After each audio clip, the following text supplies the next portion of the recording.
So hello everyone guys हम आज देखने वाले हैं class 11th chemistry Maharashtra state board का new syllabus based chapter number 9 और जो कि है जिसका नाम है elements of group 13, 14 and 15। One of the most important chapter होगा स्टूडेंट्स। और इस वाले पर्टिकुलर सेशन में हम बोर्ड्स के साथ साथ सीईटी का भी पूरा की पूरा जो भी डिटेल एक्सप्लेनेशन है वो सभी चीजें आज हम इस पर्टिकुलर सेशन में चेक करने वाले हैं।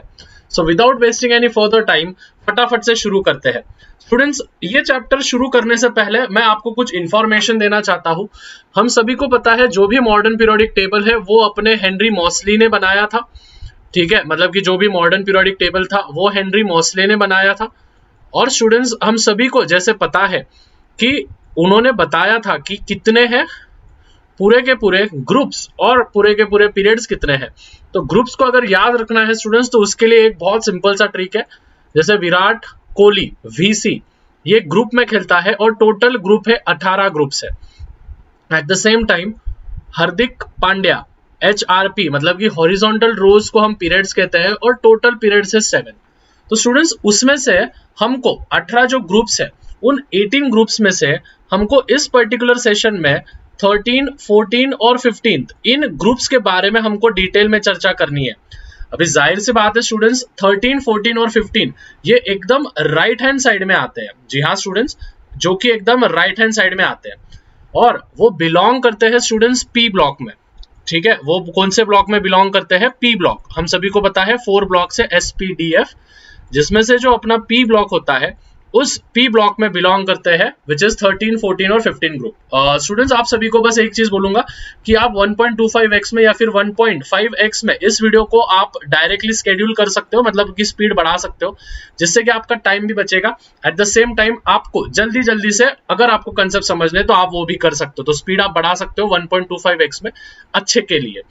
तो स्टूडेंट्स, पी ब्लॉक में बिलोंग करते हैं। हम सभी को पता है स्टूडेंट्स, पी ब्लॉक ये ऐसा एकमात्र ब्लॉक है जहां पे हमको मेटल्स भी मिलेंगे, जहां पे हमको मेटलॉइड्स भी मिलेंगे और एट द सेम वे हमको नॉन मेटल्स भी मिलेंगे।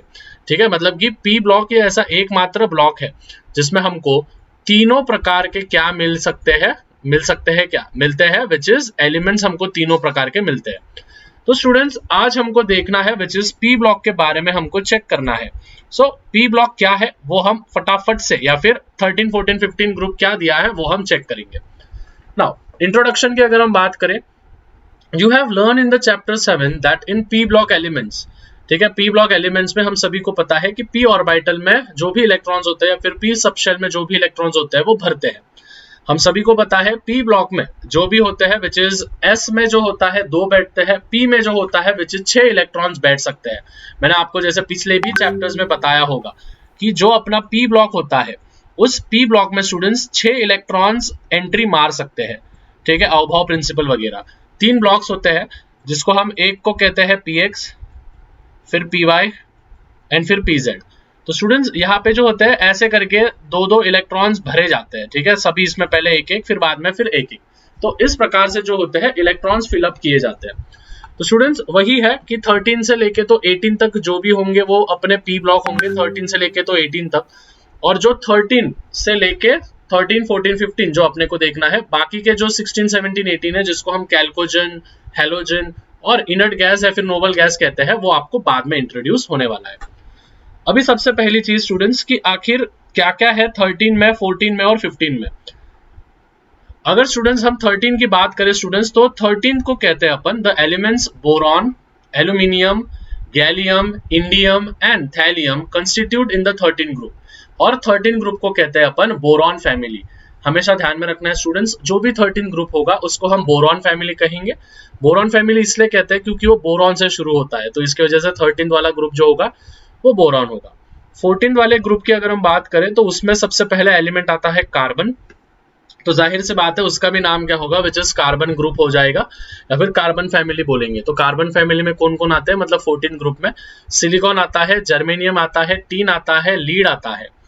ठीक है, जो कि 14 ग्रुप में होते हैं जिसको हम कार्बन फैमिली बोलते हैं। और 15th में आते हैं नाइट्रोजन। नाइट्रोजन पहला एलिमेंट है, तो nitrogen will be the nitrogen family 15th वाला। तो नाइट्रोजन फैमिली में आते हैं विच इज फॉस्फोरस, आर्सेनिक, एंटीमोनी जो कि Sb है। बिस्मथ, Bi उसका जो भी है विच इज मॉलिक्यूलर फॉर्मूला हम जिसको कह सकते हैं, बिलोंग टू द सिंबल कह सकते हैं, belong to the 15 periodic table and called as nitrogen family. ठीक है, तो ये था कुछ। अभी स्टूडेंट्स हम इनके कुछ जनरल इलेक्ट्रॉनिक कॉन्फ़िगरेशन देख लेते हैं। ठीक है, जनरल इलेक्ट्रॉनिक कॉन्फ़िगरेशन हम उसको कहते हैं, जनरल इलेक्ट्रॉनिक कॉन्फ़िगरेशन मतलब कि आखिर ये जो ग्रुप्स होते हैं कौन से 13, 14 और 15, ये वाले जो ग्रुप्स है, इन ग्रुप्स में इलेक्ट्रॉन्स या फिर इनका इलेक्ट्रॉनिक कॉन्फ़िगरेशन कैसा होता है।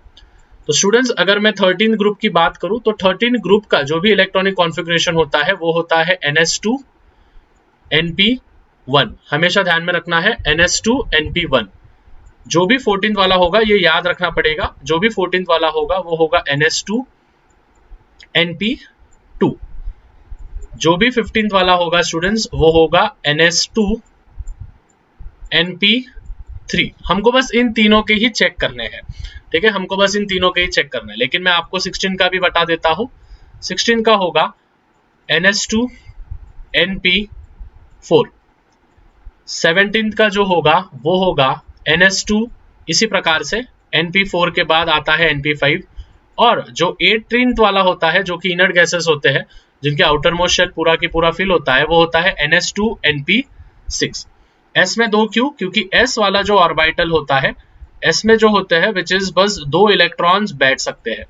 अगर हम P की बात करें स्टूडेंट्स तो P में जो बैठते हैं विच इज 6 इलेक्ट्रॉन्स बैठ सकते हैं। मैंने जैसे आपको यहाँ पे बताया था कि P में जो होता है विच इज कितने इलेक्ट्रॉन्स बैठ सकते हैं, विच इज 6 इलेक्ट्रॉन्स बैठ सकते हैं। तो देखो आप यहाँ पे सब तरफ S ऑर्बिटल पूरा की पूरा फील्ड है। ठीक है, लेकिन अगर हम P की बात करें तो यहाँ पे एक है, यहाँ पे 2 है, यहाँ पे 3 इलेक्ट्रॉन, यहाँ पे 4 इलेक्ट्रॉन, यहाँ पे 5 और लास्ट में 6। तो 6 में पूरे के पूरे भरे हुए होंगे। ठीक है, तो इन चीजों से हमको समझता है। तो इलेक्ट्रॉनिक कॉन्फ़िगरेशन वगैरह आप आराम से देख सकते हो। ठीक है, अभी हम जाएंगे 9.3 वाले टॉपिक पे। ठीक है, 9.3 वाले टॉपिक पे जो कि आपको यहाँ पे दिया है, मैं जूम कर देता हूं। या trends in atomic and physical properties, मतलब कि एटॉमिक और फिजिकल प्रॉपर्टीज में क्या क्या चेंजेस होते हैं 13, 14 और 15 में। The elements of group 13 show a wide variation in properties, मतलब कि 13 जो ग्रुप वाला जो होता है, मतलब जिसको हम क्या बोलते हैं विच इज बोरॉन फैमिली कहते हैं। तो बोरॉन फैमिली जो होता है ना वो मतलब कि बहुत ज्यादा वेरिएशन दिखाता है, क्योंकि जो 13th वाला ग्रुप होता है, ध्यान से सुनना। ठीक है, मैं अभी यहाँ पे आपको ट्रेंड्स बता रहा हूँ। ट्रेंड्स मतलब कि 13th ग्रुप में क्या होता है, 14th ग्रुप में क्या होता है, वो सभी चीजें। तो अगर हम 13th ग्रुप की बात करें स्टूडेंट्स, ठीक है, अगर हम 13th ग्रुप की बात करें, आप साथ साथ लिख भी सकते हो। तो 13th ग्रुप में जो मेरा बोरॉन होता है, ध्यान से सुनना, जो मेरा बोरॉन होता है वो होता है मेटेलॉइड।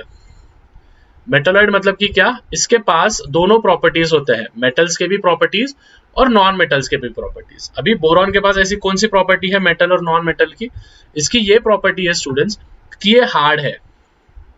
बोरॉन जो होता है हार्ड है, बट इसके अंदर से इलेक्ट्रिसिटी नहीं जा सकती है, इसके अंदर से इलेक्ट्रिसिटी नहीं जा सकती है।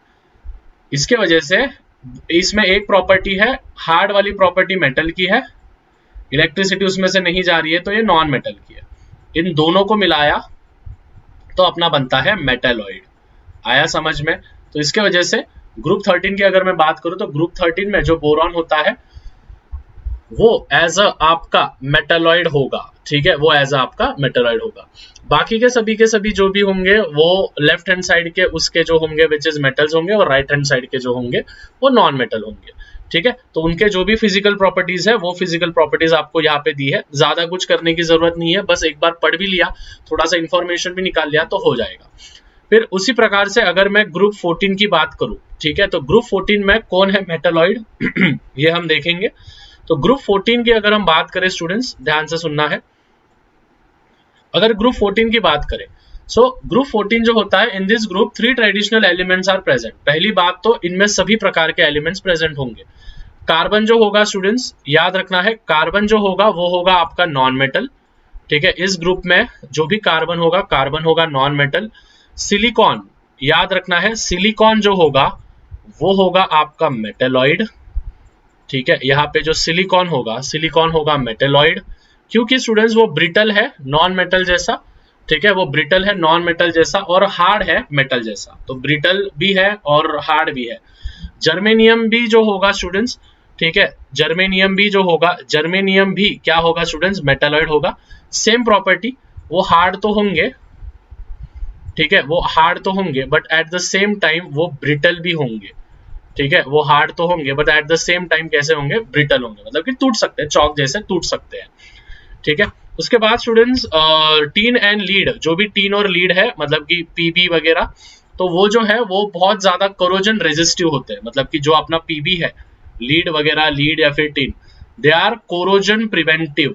कोरोजन प्रिवेंटिव मतलब कि इनको कोरोजन होगा क्या, कोरोजन मतलब कि इनको जंग लगेगा क्या, जंग जंग जो भी आप बोलते हो, मैं यहाँ पे जंग लिख देता हूँ, ठीक है, तो जंग उनको लगेगा क्या, उनको जंग नहीं लगेगा, जंग, ठीक है, कोरोजन हम जिसको कहते हैं, ठीक है। तो ये थे कुछ 14 और 15 के बारे में, सॉरी 13 और 14 के बारे में।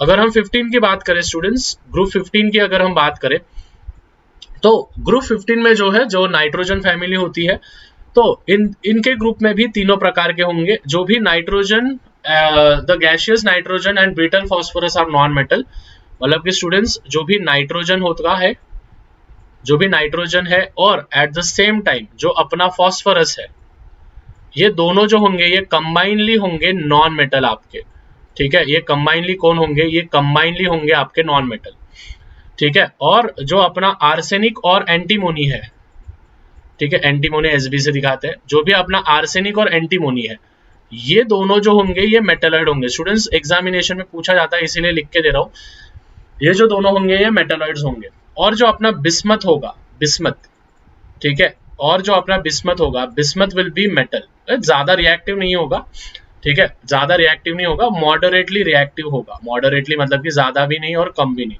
उसको हम मॉडरेटली रिएक्टिव मेटल हम उसको कह सकते हैं, ठीक है। क्लियर एवरीवन, तो ये चीजें हमेशा ध्यान में रखनी है। उसके बाद स्टूडेंट्स केमिकल प्रॉपर्टीज पे आएंगे। तो स्टूडेंट्स ये वाले जो थे, ये सभी के सभी थे फिजिकल प्रॉपर्टीज, जो कि मैंने आपको एक्सप्लेन कर दिया है। आई होप आपको जितना भी बताया है, इतना आपने अगर याद रख लिया तो आपकी नैया पार है, आपको सब चीजें समझ में आ जाएगी। अभी स्टूडेंट्स हमको जाना है इनके केमिकल प्रॉपर्टीज पे, ठीक है। अभी हमको ग्रुप 13, ग्रुप 14 और ग्रुप 15 जो होता है, उनके अपने को अभी जाना है केमिकल प्रॉपर्टीज, मतलब कि आखिर वो केमिकली कैसे होते हैं। तो सबसे पहली जो चीज आती है स्टूडेंट्स, अगर हम केमिकल की बात करें, सबसे पहली जो चीज आती है वो होता है उसका ऑक्सीडेशन स्टेट, ठीक है, जो मैंने रिडॉक्स रिएक्शन में आपको बताया है ऑक्सीडेशन स्टेट कैसे निकालते हैं, तो वो होता है उसका ऑक्सीडेशन स्टेट। अभी स्टूडेंट्स ऑक्सीडेशन स्टेट कैसे निकालते हैं, सबसे पहली चीज स्टूडेंट्स, यहाँ पे मैं एक बॉक्स बता रहा हूँ, बहुत सिंपल तरीके से बता रहा हूँ, एकदम अच्छे से ध्यान दे देना है, ठीक है। ऑक्सीडेशन स्टेट पहले हम 13 की देखेंगे, फिर 14 की देखेंगे और फिर 15 की देखेंगे, ठीक है। ऑक्सीडेशन स्टेट्स हम देख रहे हैं यहाँ पे, एकदम अच्छे से बता रहा हूँ, ठीक से ध्यान दे देना, एकदम मक्खन तरीके से होने वाला है, ठीक है। Oxidation state, oxidation state, oxidation state जो होता है स्टूडेंट, सबसे पहले तो इनका इलेक्ट्रॉनिक कॉन्फ़िगरेशन होता है, फिर कितने कितने उसमें होते हैं, ऑक्सीडेशन स्टेट कैसे कैसे होती है वो हम चेक करेंगे। तो सबसे पहले मैं इन सभी का क्या लिख ले रहा हूं, विच इज इलेक्ट्रॉनिक कॉन्फ़िगरेशन। तो जनरल इलेक्ट्रॉनिक कॉन्फ़िगरेशन आप सभी को पता है, NS2 NP1, इसमें एक इलेक्ट्रॉन बैठता है, यहाँ पे होगा NS2 NP2, यहाँ पे होगा, सही समझे, NS2 NP3। अभी स्टूडेंट्स यहाँ पे आप नोटिस कर रहे होंगे, यहाँ पे कितना दिया है, इस पर्टिकुलर जगह पे 2 दिया है, ठीक है। यहाँ पे कितना दिया है, यहाँ पे 2 दिया है, यहाँ पे 1 दिया है, यहाँ पे 2 दिया है, यहाँ पे 2 दिया है। तो ऊपर वाले देखो आप, ठीक है, इंडेक्स वाले फॉर्म में देखो, तो ऊपर कितना दिया है, तो स्टूडेंट्स 2 दिया है और 1 दिया है। तो यहाँ पे 13 की आउटर इलेक्ट्रॉनिक कॉन्फ़िगरेशन या फिर आउटर ऑक्सीडेशन स्टेट या फिर ग्रुप ऑक्सीडेशन स्टेट कितना होगा, ठीक है, ये होगा उसका ग्रुप ऑक्सीडेशन स्टेट। याद रखना, GOS मतलब कि ग्रुप ऑक्सीडेशन स्टेट, और अदर ऑक्सीडेशन स्टेट भी है, ठीक है। तो ग्रुप ऑक्सीडेशन स्टेट क्या करना है आपको, बस इसको और इसको प्लस कर देना है। तो ये हो गया ग्रुप ऑक्सीडेशन स्टेट +2। इसका कितना हो जाएगा स्टूडेंट्स, फिर इसका हो जाएगा +4। ये देखो यहाँ पे 2 है और यहाँ पे 2 है, तो ये कितना हो जाएगा, +4 हो जाएगा। यहाँ पे कितना होगा, ये 2 है और ये 3 है, तो यहाँ पे कितना हो जाएगा, +5 हो जाएगा, ठीक है। तो ये हो गया ग्रुप ऑक्सीडेशन स्टेट। GOS मतलब कि क्या है students, GOS it stands for group oxidation state, और OAHTER तो वो होता है अदर ऑक्सीडेशन स्टेट के लिए स्टैंड करता है, बिलोंग करता है। ठीक है, अभी ग्रुप ऑक्सीडेशन स्टेट तो हो गया, अभी अपने को देखना है अदर ऑक्सीडेशन स्टेट। तो अगर अदर ऑक्सीडेशन स्टेट में क्या करना है, जो P वाले में है ना वही लिख देना है आपको। ठीक है, जो P वाले में है वही लिख देना है। तो P वाले में कितना है, यहाँ पे 1 है, तो यहाँ पे भैया ने बस 1 कर दिया। अभी यहाँ पे कितना है, यहाँ पे +2 है, तो यहाँ पे मैं +2 कर दूंगा। यहाँ पे कितना है, +3 है, तो यहाँ पे मैं +3 कर दूंगा। अभी स्टूडेंट्स होगा क्या, 14 वाले में और एक ऑक्सीडेशन स्टेट होगा अदर वाला। क्यों स्टूडेंट्स, देखो ध्यान से सुनना है। पी ब्लॉक में कितने होते हैं स्टूडेंट्स, पी ऑर्बिटल में कितने इलेक्ट्रॉन्स बैठ सकते हैं, 6 बैठ सकते हैं। तो 6 में से भैया ने कितने ले लिए, 2 ले लिए, क्योंकि यहाँ पे 2 लिखा है, तो मतलब बचे कितने, -4 बचे। तो यहाँ पे ग्रुप ऑक्सीडेशन स्टेट कितना हो जाएगा, -4। यहाँ पे सेम कितना है, यहाँ पे है 3 है, तो भैया ने यहाँ पे 3 लिख दिए, तो अभी 3 लिख दिए मतलब 6 रहते हैं, तो माइनस कितना हो जाएगा, -3 हो जाएगा। तो यहाँ पे भी कितना आएगा, -3। इस प्रकार से स्टूडेंट्स आप ऑक्सीडेशन स्टेट 13th ग्रुप की, 14th ग्रुप की और 15th ग्रुप की आप देख सकते हो। ठीक है, तो आई होप आपको यहाँ तक समझ गया होगा। तो स्टूडेंट्स अपना जो ग्रुप ऑक्सीडेशन स्टेट वगैरह है ये भी हो गया है यहाँ तक कंप्लीट। क्लियर है सभी को? ओके, अभी स्टूडेंट्स हम जाएंगे विच इज बॉन्डिंग के, bonding in compounds of group 13, 14 and 15, मतलब कि हम बॉन्डिंग पे देखेंगे। The lighter elements in group 13, 14 and 15 have small atomic radii and high ionization enthalpy। मतलब कि जो लाइटर एलिमेंट्स होते हैं, लाइटर एलिमेंट्स मतलब कि स्टूडेंट्स ध्यान से सुनना, लाइटर एलिमेंट्स मतलब कि क्या होता है, जिनके एटॉमिक नंबर, ठीक है, जिनका एटॉमिक नंबर कम होता है। अभी हमेशा ध्यान में रखना, जिनका एटॉमिक नंबर कम होगा ना, उनका जो भी एटॉमिक रेडियस होगा, ठीक है, जो भी उनकी एटॉमिक रेडियस मतलब कि जो भी उनकी साइज होगी वो साइज ज्यादा होगी। क्या बोला मैंने, एटॉमिक नंबर अगर कम होगा तो एटॉमिक रेडियस या फिर एटॉमिक साइज ज्यादा होगी, और उनकी आयोनाइजेशन एंथैल्पी, आयोनाइजेशन एंथैल्पी मतलब कि जो इलेक्ट्रॉन लूज करने में जो एनर्जी लगती है वो एनर्जी भी उनको कम लगेगी। जाहिर सी बात है, अगर एटॉमिक नंबर ज्यादा होगा तो जिसमें भी एटॉमिक नंबर ज्यादा होगा तो उसमें इलेक्ट्रॉन ज्यादा होंगे, और जिसमें इलेक्ट्रॉन ज्यादा होंगे तो उसके बॉन्ड बनाने के लिए एनर्जी ज्यादा लगेगी, इलेक्ट्रॉन ज्यादा देने पड़ेंगे इसके वजह से। तो जाहिर सी बात है, एटॉमिक नंबर अगर मैं बात करूं स्टूडेंट्स, ध्यान से सुनना, एटॉमिक नंबर जो होता है वो हमेशा ध्यान में रखना, वो डायरेक्टली प्रोपोर्शनल होता है आयोनाइजेशन एंथैल्पी को, और इनवर्सली प्रोपोर्शनल होता है साइज को। ये आप कहीं तो भी लिख के रख दो कि एटॉमिक नंबर जो होता है वो भैया ने कहा है, विच इज, लिखा होगा तो नीचे कमेंट में जरूर बताना इस पॉइंट को। ठीक है, कमेंट में कि भाई भैया हमने लिख लिया है बोल के, तो मैं समझ जाऊंगा कि हाँ लिख लिया है। तो एटॉमिक नंबर जो होगा वो डायरेक्टली प्रोपोर्शनल होगा आयोनाइजेशन एंथैल्पी को, और इनवर्सली प्रोपोर्शनल होगा साइज को। इसका अर्थ क्या कि अगर एटॉमिक नंबर बढ़ा तो आयोनाइजेशन एंथैल्पी भी बढ़ेगा, बस उसकी जो साइज होगी वो कम हो जाएगी। अगर एटॉमिक नंबर घटा तो आयोनाइजेशन एंथैल्पी भी घटेगा लेकिन उसकी साइज बढ़ जाएगी। तो ये जो दो है, ये दो एक्सेप्शन है, मतलब कि ये साइज के लिए है। ये जो दो है ये है आयोनाइजेशन एंथैल्पी, मतलब कि कितना एनर्जी वो बॉन्ड बनाने के लिए लग रहा है, और ये तो एटॉमिक नंबर है which is number of protons और इलेक्ट्रॉन्स। तो इसको हम लेटर Z से दिखाते हैं। ठीक है, तो इस प्रकार से जो होगा वो आपका क्लियर हो जाएगा। अभी स्टूडेंट्स हमको रिएक्टिविटी चेक करनी है। रिएक्टिविटी मतलब कि भाई जो भी ग्रुप 13 के है एलिमेंट्स, जो भी ग्रुप 13 के एलिमेंट्स है, ग्रुप 14 के है, ग्रुप 15 के है, तो वो किस प्रकार से इलेक्ट्रॉन्स के साथ, मतलब कि ऑक्सीजन के साथ या फिर अलग अलग चीजों के साथ रिएक्शन करते हैं।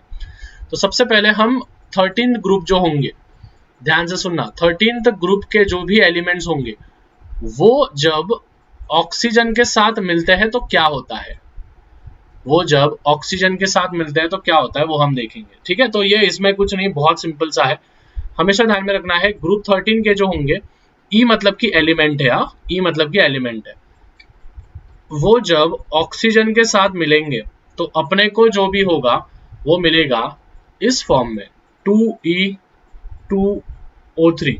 ठीक है, अपने को जो मिलेगा वो इस फॉर्म में मिलने वाला है।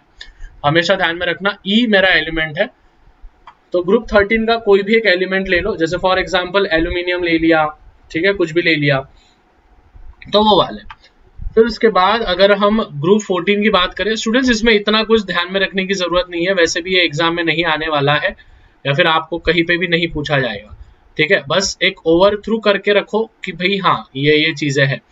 ग्रुप 14 की अगर हम बात करें तो इलेक्ट्रॉन नहीं विच इज एलिमेंट अगर मैंने हाफ ऑक्सीजन लिया, ठीक है, हाफ ऑक्सीजन लिया तो मेरे को मिलेगा EO मतलब कि ऑक्साइड। तो ये होगा ग्रुप 14 का। इसमें आप कोई भी डाल सकते हो, ठीक है ना, E के जगह पे आप कोई भी एलिमेंट को डाल सकते हो ग्रुप 14 के, जो मैंने आपको बताया। और बी वाले की अगर हम बात करें, उसको अगर भैया ने ऑक्सीजन के साथ मिलाया तो स्टूडेंट्स जैसे फॉर एग्जांपल मैं अगर फॉस्फोरस की बात करूं P4 प्लस 3O2 की बात करूं तो यहाँ पे 6 ऑक्सीजन हो गए और 4 फॉस्फोरस हो गए, तो ये हो जाएगा P4O6। सेम अगर मैं P4 की बात करूं और मैंने यहाँ पे इवन नंबर नहीं लेने का, ऑड नंबर लेने का हमेशा ऑक्सीजन लेते वक्त, ठीक है, क्योंकि उस पर -2 चार्ज होता है। तो ये हो जाएगा P4 और ऑक्सीजन कितने हैं 5 और 2 विच इज ऑक्सीजन है कितने विच इज 10।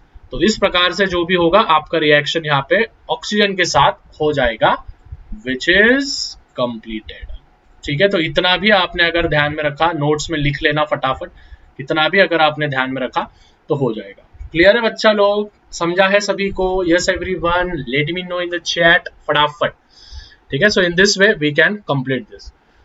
अभी स्टूडेंट्स पानी के साथ रिएक्शन होने के बाद क्या क्या चीजें होगी, तो बहुत सिंपल है। अगर कोई भी पानी के साथ रिएक्शन कर रहा है इन सभी में से, ठीक है, रिएक्शन विद वाटर, हमेशा ध्यान में रखना है most of the elements of group 13, 14 and 15, मतलब कि बहुत सारे जो एलिमेंट्स होते हैं ग्रुप 13, 14 और 15 के, उनको पानी के साथ कुछ होने वाला है क्या, मतलब कि वो वाटर के साथ रिएक्ट नहीं करते हैं। 13, 14 और 15 जो होते हैं स्टूडेंट्स, वो वाटर के साथ ज्यादा रिएक्शन नहीं करते हैं, मतलब कि दे आर अनअफेक्टेड। बस कुछ कुछ जो होते हैं, जैसे अगर मैं फॉर एग्जांपल अगर मैं एल्यूमिनियम की बात करूं, ठीक है, अगर मैं एल्यूमिनियम की बात करूं ग्रुप 13 की, तो 2Al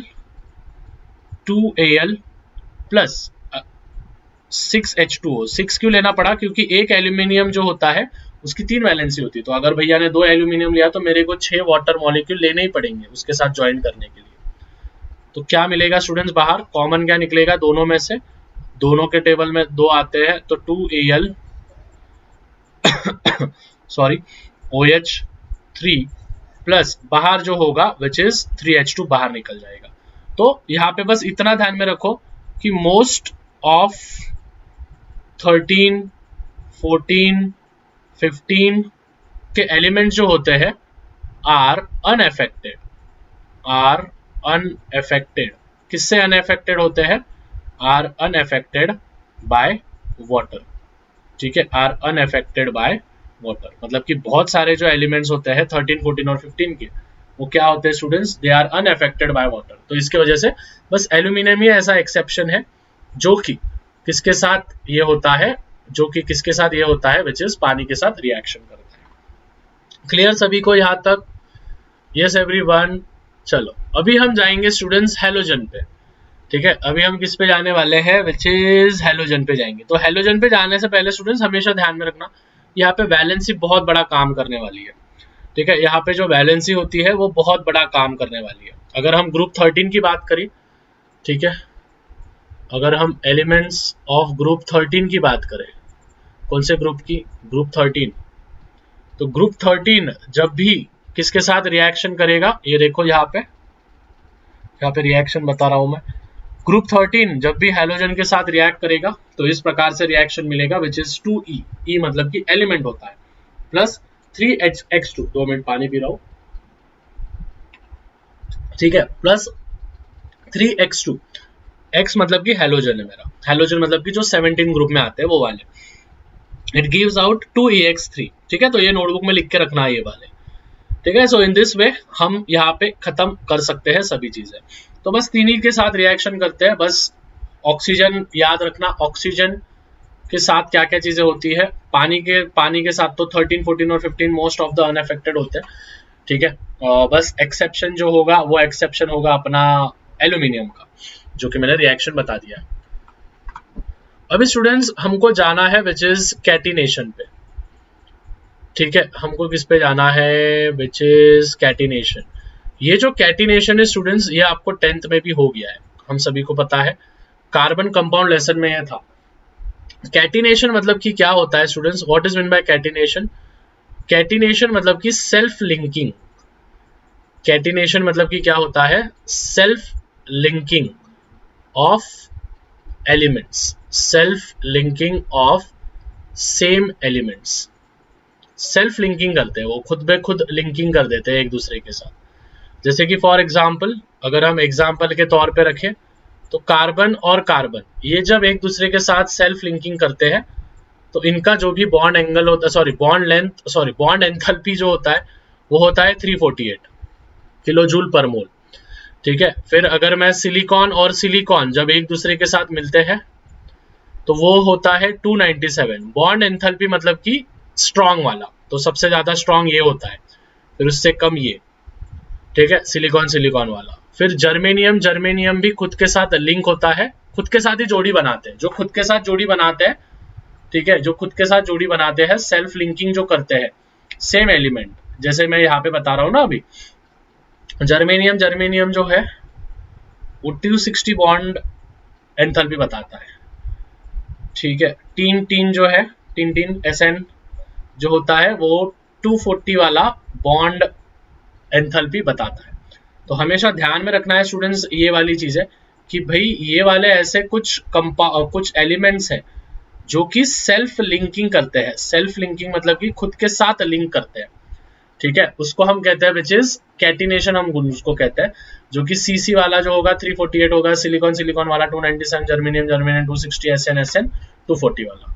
ठीक है, so in this way we can understand this. Now students, अभी जो नया कंसेप्ट आ रहा है हमारे सामने वो है एलोट्रॉपी। ठीक है, फटाफट से देखते हैं। एलोट्रोप्स हम सभी को पता है, एलोट्रोप्स ये आपको आई गेस सबसे पहले 9th में इंट्रोड्यूस किया गया था, यस और no. Allotropy, what is mean by allotropy. Allotropy मतलब क्या होता है स्टूडेंट्स, कि जब एक जो सॉलिड एलिमेंट होता है वो एग्जिस्ट करता है अलग अलग क्रिस्टलाइन फॉर्म्स में। ठीक है, कोई भी एक एलिमेंट होता है या फिर कोई भी एक सॉलिड, ध्यान से सुनना, कोई भी एक सॉलिड एलिमेंट, सॉलिड वाला, सॉलिड स्टेट वाला एलिमेंट होता है, जब वो किस में एग्जिस्ट करता है स्टूडेंट्स, डिफरेंट क्रिस्टलाइन फॉर्म में। क्रिस्टलाइन मतलब कि एक तो वो एमॉर्फस होगा वगैरह। ठीक है, different crystalline form, different crystalline form, और students with different properties, with different properties मतलब कि उनके प्रॉपर्टीज भी अलग अलग होंगे। उसको हम कहेंगे विच इज वर्ड बच्चा लोग, उसको हम कहेंगे एलोट्रॉपी। ठीक है, आर रह गया तो समझ जाना होता है। ठीक है, तो उसको हम कहेंगे एलोट्रॉपी। आया समझ में। It is the solid element which have the different crystalline structure with different properties, उसको हम कहेंगे एलोट्रॉपी। अभी स्टूडेंट्स इनके कुछ एग्जांपल्स देखते हैं। सबसे पहले और सबसे इंटरेस्टिंग वाला जो है वो है अपना कार्बन। कार्बन के एलोट्रोप्स देखेंगे। पहला जो है कार्बन का एलोट्रोप, कार्बन का ही एक प्रकार होता है डायमंड। ठीक है, मतलब कि उसका ही एक एलोट्रोप है। एलोट्रोप तो समझ गया, ऐसा सॉलिड एलिमेंट जो कि डिफरेंट क्रिस्टलाइन और डिफरेंट प्रॉपर्टीज के साथ होगा, उनको कहेंगे एलोट्रोप्स। क्योंकि कार्बन के 3-4 एलोट्रोप्स है। दूसरा है ग्रेफाइट, तीसरा है फुलरीन, चौथा है डायमंड वगैरह। ठीक है, तो बहुत सारे, मतलब पहला तो डायमंड है, तो दूसरा जो है वो ग्रेफाइट है, तीसरा जो है विच इज फुलरीन है, चौथा जो है वो नैनो ट्यूब है। ठीक है, चौथा जो है वो नैनो ट्यूब है। तो बहुत सिंपल सिंपल तरीके से बता रहा हूँ, फटाफट से खत्म करेंगे। Okay, diamond. In diamond each carbon atom is linked with the 4 carbon atoms via sp3 tetrahedral. ध्यान से सुनना है बच्चा लोग, विच इज अगर मैं यहाँ पे बताऊं आपको तो पहला जो है विच इज डायमंड है। ठीक है, पहला जो है वो कौन होने वाला है, that will be nothing but it will B diamond. ठीक है, मैं एलोट्रोप्स की बात कर रहा हूं, दैट विल बी डायमंड। तो स्टूडेंट्स डायमंड जो होता है ना वो टेट्राहेड्रल होता है। टेट्राहेड्रल मतलब कि एक कार्बन एटम जो होता है वो कितने से जुड़ा हुआ होता है, वो कितने से जुड़ा हुआ होता है, विच इज 4 से जुड़ा हुआ होता है। कितने से? 4 से जुड़ा हुआ होता है, तो वो होगा टेट्राहेड्रल, TETRAHEDRAL, ठीक है, टेट्राहेड्रल। तो वो टेट्राहेड्रल होता है। उसके अंदर जो भी कार्बन कार्बन जो बॉन्ड होते हैं, वो कार्बन कार्बन का जो भी डिस्टेंस होता है वो होता है 154 पिकोमीटर। कितना होता है स्टूडेंट्स? 154 पिकोमीटर होता है। डायमंड जो होता है स्टूडेंट्स, डायमंड ये हार्डेस्ट सब्सटेंस है। डायमंड कैसा सब्सटेंस है? Diamond is the hardest substance पूरे वर्ल्ड में, पूरे यूनिवर्स में। हार्डेस्ट सब्सटेंस वर्ल्ड में पकड़ लो के चलो, विच इज हार्डेस्ट सब्सटेंस है, क्योंकि स्टूडेंट्स उसका जो मेल्टिंग पॉइंट है वो है 3930 डिग्री सेल्सियस, मतलब कि इतने डिग्री सेल्सियस पे हम उसको मेल्ट कर सकते हैं। अगर इतना होगा तो बहुत ज्यादा है ये, ठीक है। और स्टूडेंट्स ये बैड कंडक्टर है, ठीक है, it is bad conductor, it is bad conductor of electricity, ठीक है, it is the bad conductor of electricity. तो स्टूडेंट्स डायमंड के बारे में इतनी चीजें हमेशा ध्यान में रखना कि वो टेट्राहेड्रल है, ठीक है। At the same time students वो sp3 हाइब्रिडाइजेशन वाला होगा, ठीक है। वो कौन सा वाला होगा? It will B sp3 hybridisation, ठीक है। कौन सा वाला होगा? वो sp3 हाइब्रिडाइजेशन वाला होगा। टेट्राहेड्रल होगा, कार्बन कार्बन जो होगा उसके बीच में 154 पिकोमीटर का उनका बॉन्ड लेंथ होगा, ठीक है, या फिर बॉन्ड डिस्टेंस होगा। It is the hardest substance. उसका जो भी मेल्टिंग पॉइंट है, ठीक है, यहाँ पे MP लिख देता हूँ, मतलब मेल्टिंग पॉइंट, उसका जो भी मेल्टिंग पॉइंट है students, that melting point is 3930 degree Celsius, और वो बैड कंडक्टर है इलेक्ट्रिसिटी का, ठीक है। तो ये हो गया डायमंड के बारे में। डायमंड कहाँ कहाँ इस्तेमाल किया जाता है स्टूडेंट्स, ध्यान देना है। डायमंड जो होता है वो ड्रिलिंग मशीन वगैरह में, ड्रिलिंग टूल्स में काम होता है, ज्वेलरी वगैरह बनाने में, और आंखों का ऑपरेशन करने के लिए भी काम में आता है। उसके बाद स्टूडेंट्स हम नेक्स्ट वाले पे जाएंगे, जो है बच्चा लोग ग्रेफाइट, ठीक है। The next one that we have is nothing but it will be our graphite, ठीक है, ग्रेफाइट। तो जैसे कि स्टूडेंट्स कार्बन कार्बन, एक कार्बन जो होता है वो किसको अटैच होता था? 4 को, तो हमने टेट्राहेड्रल दिया।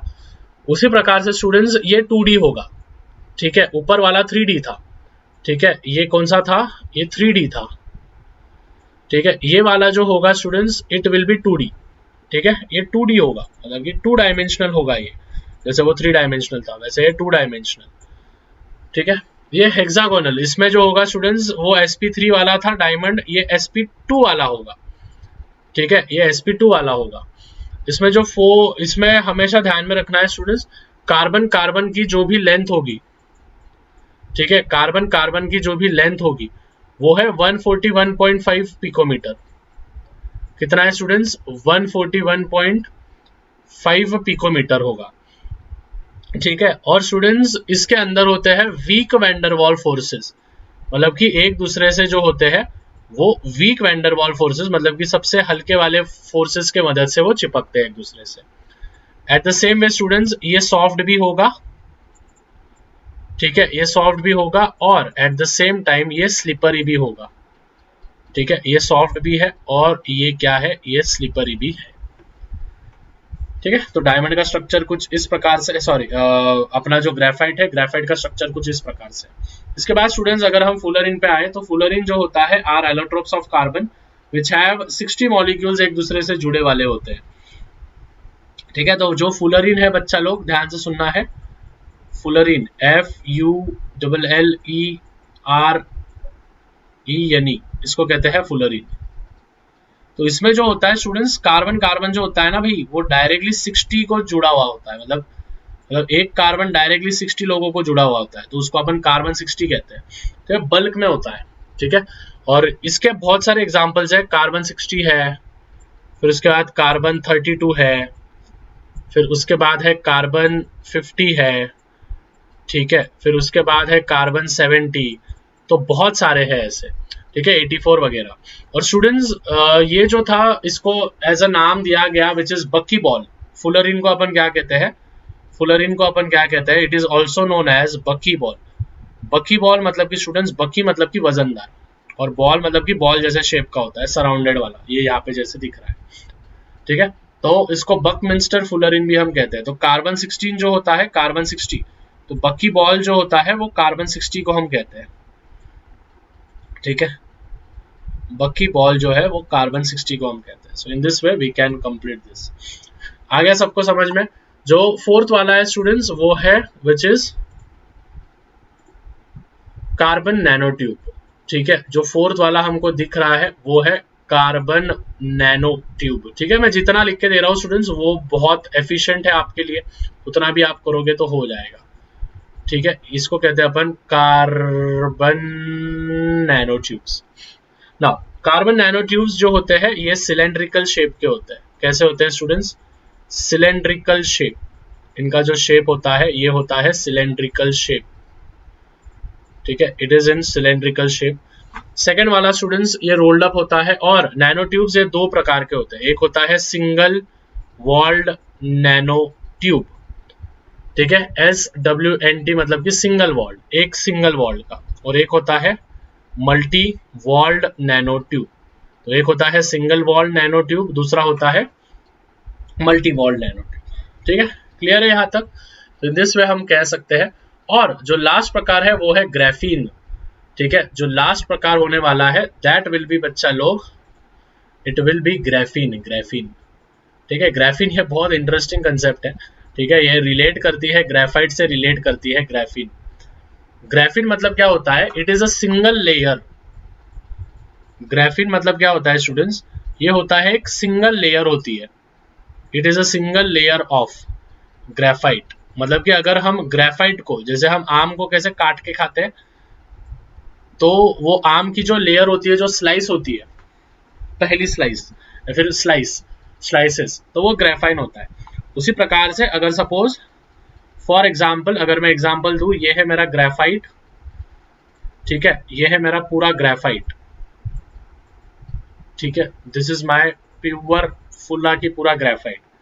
इस ग्रेफाइट का अगर मैं ये ऊपर की जो लेयर है, इस सिंगल लेयर को मैंने बाहर निकाल दिया कट करके, तो ये हो जाएगा मेरा ग्राफीन। मतलब कि जैसे बूंद बूंद से सागर बनता है, उसी प्रकार से ग्राफीन, ग्राफीन से क्या बनता है बच्चा लोग? ग्राफीन, ग्राफीन से बनता है मेरा graphite.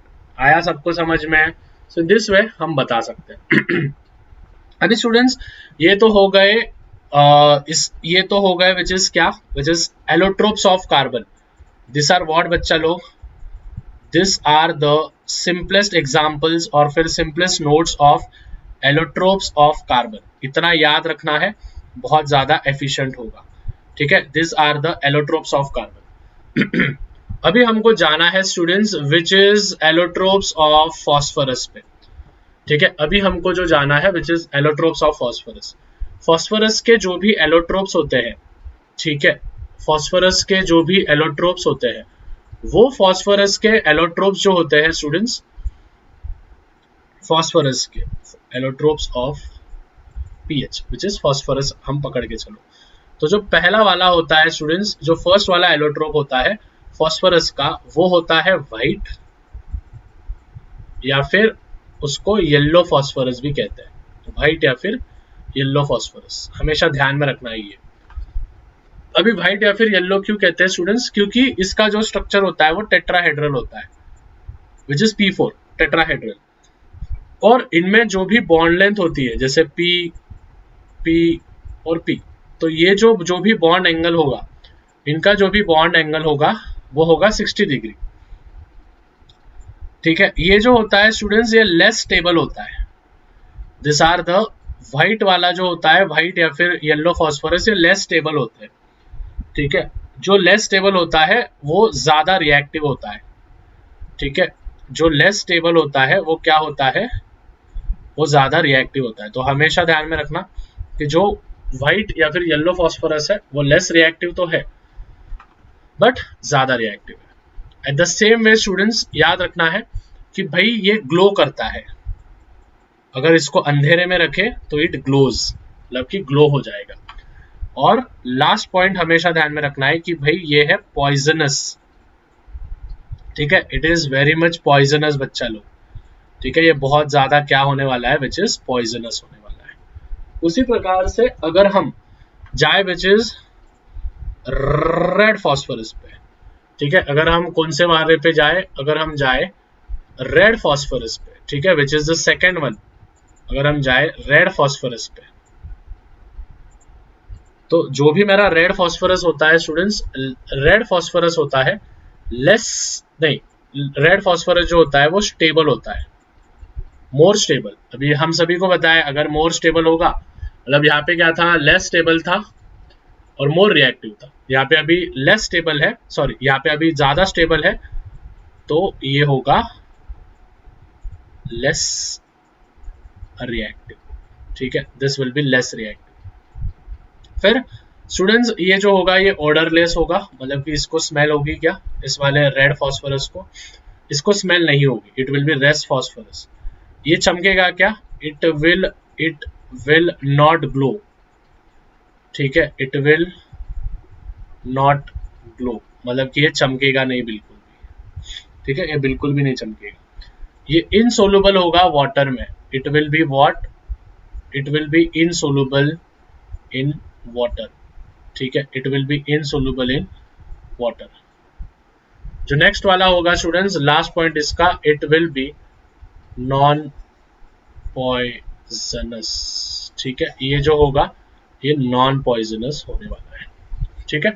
So this are the allotropes of which is phosphorus, ठीक है, this are the allotropes of phosphorus, ठीक है, फॉस्फोरस के एलोट्रोप्स, फॉस्फोरस के क्या हो गए, ये होंगे अपने फॉस्फोरस के एलोट्रोप्स। क्लियर है बच्चा लोग? ओके, अभी स्टूडेंट्स हमको कुछ फटाफट से स्ट्रक्चर निकालने हैं, ठीक है, बोरॉन ट्राइक्लोराइड वगैरह वगैरह इन सभी के हमको स्ट्रक्चर्स बनाने हैं।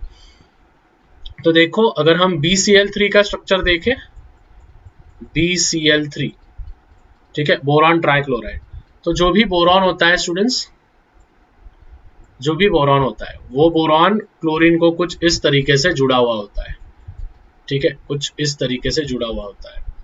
और स्टूडेंट्स इनका जो भी एंगल होता है वो होता है 120 डिग्री, ठीक है, वो कितना होगा, दैट विल बी 120 डिग्री, ठीक है। जो सेकंड वाला है स्टूडेंट्स वो है Al, ध्यान से सुनना, वो है AlCl3, एल्यूमिनियम ट्राइक्लोराइड, ठीक है। अभी एल्यूमिनियम ट्राइक्लोराइड का स्ट्रक्चर देखो कैसा है, एक एल्यूमिनियम लेने का, यहाँ पे दूसरा एल्यूमिनियम लेने का, हर एक एल्यूमिनियम की वैलेंसी 3 होती है, तो हर एक एल्यूमिनियम को 3 क्लोरीन जुड़ेंगे, ये पहला वाला, ये दूसरा वाला, ये तीसरा वाला।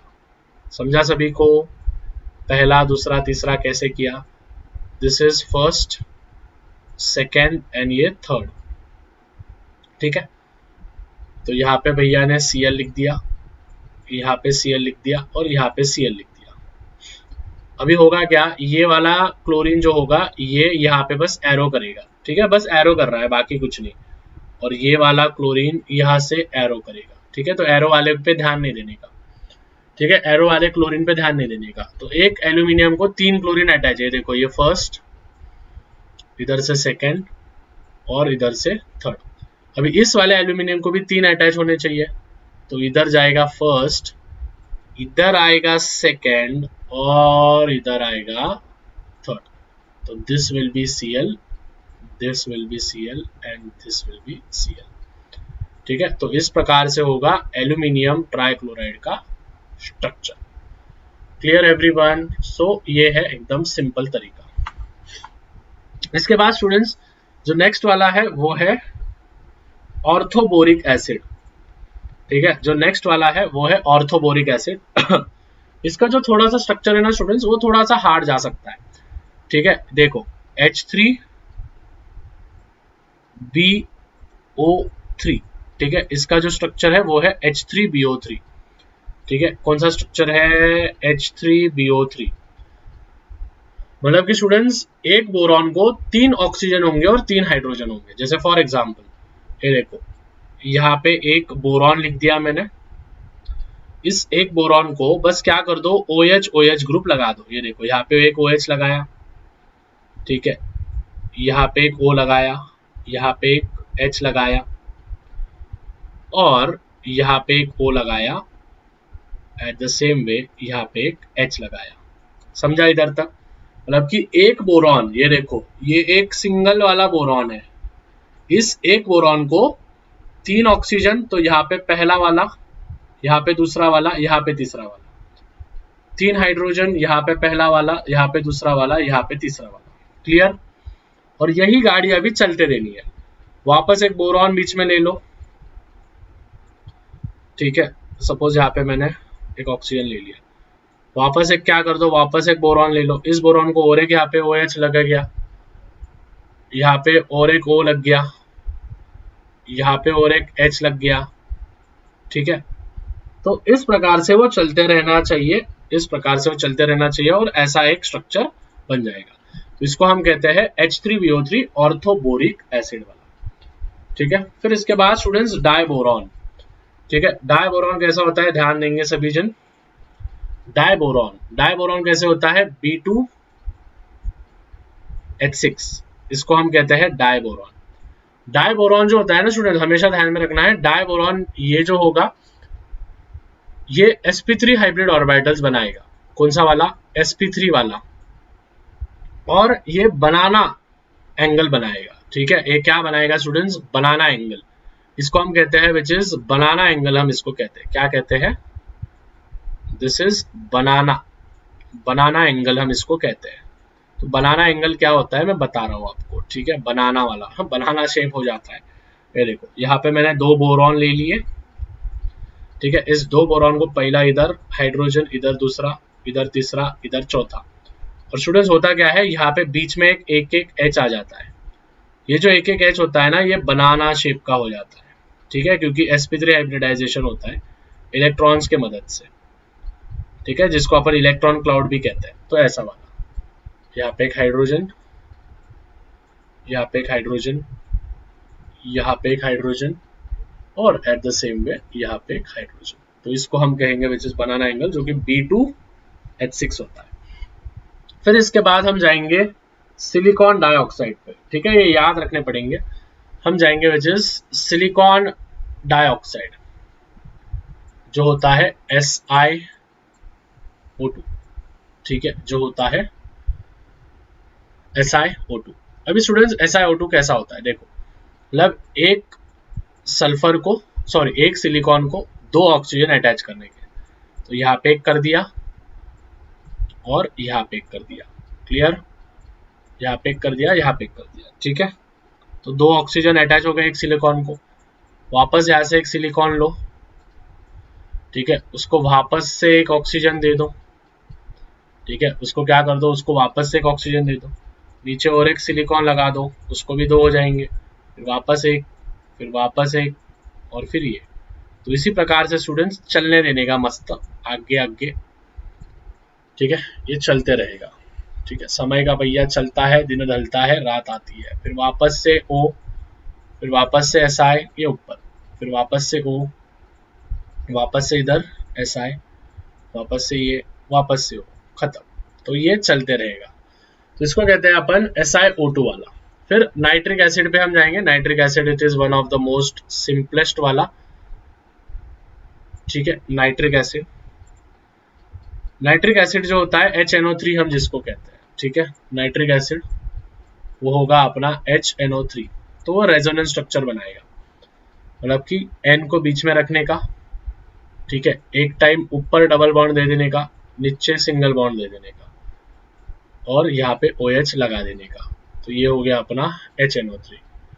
और एक स्ट्रक्चर इसका बन सकता है, अभी ऊपर इस वाले को डबल बॉन्ड लगा था ना, इस वाले को नहीं लगा था, अभी मैं क्या करूंगा, सेम कर दूंगा, बस नीचे जो होगा, नीचे डबल बॉन्ड दे दूंगा, ऊपर एक सिंगल बॉन्ड दे दूंगा, यहाँ पे मैं O लगा दूंगा और यहाँ पे मैं H लगा दूंगा। So this will be my HNO3 का रेजोनेंस स्ट्रक्चर।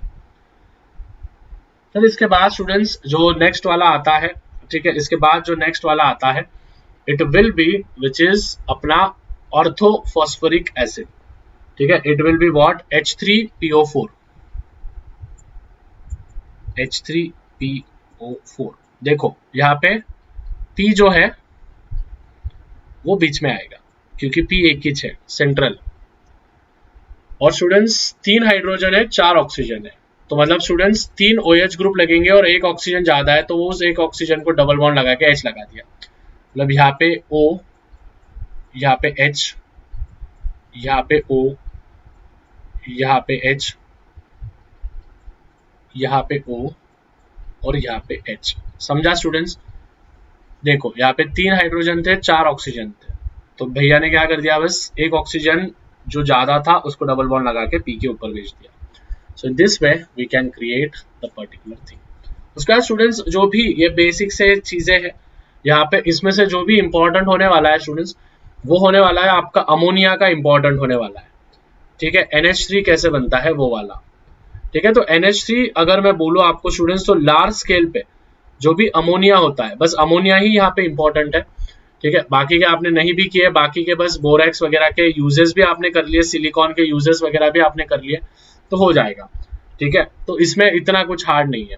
तो अगर हम सिलिकॉन की बात करें स्टूडेंट्स, अगर आपको सिलिकॉन बनाना है सपोज फॉर एग्जांपल, तो मैं यहाँ पे क्या ले लूंगा, अल्किल क्लोराइड। ठीक है, मेथिल क्लोराइड ले लूंगा। इस मेथिल क्लोराइड को मैं सिलिकॉन के साथ ऐड कर दूंगा। अभी स्टूडेंट्स होगा क्या, ध्यान से सुनना, सिलिकॉन बीच में आ जाएगा। ठीक है, सिलिकॉन जो होगा वो कहाँ पे आ जाएगा, वो बीच में आ जाएगा। जो CH3 होगा वो CH3 ऊपर चले जाएगा, ये वाला 2 है CH3 तो आजू बाजू में लग जाएंगे CH3 और 2 क्लोरीन भी। आप बोलोगे भैया 2 कैसे, ये देखो ये यहाँ पे 2 और वो जो 2 क्लोरीन होंगे वो आजू बाजू में लग जाएंगे। क्लियर यहाँ तक?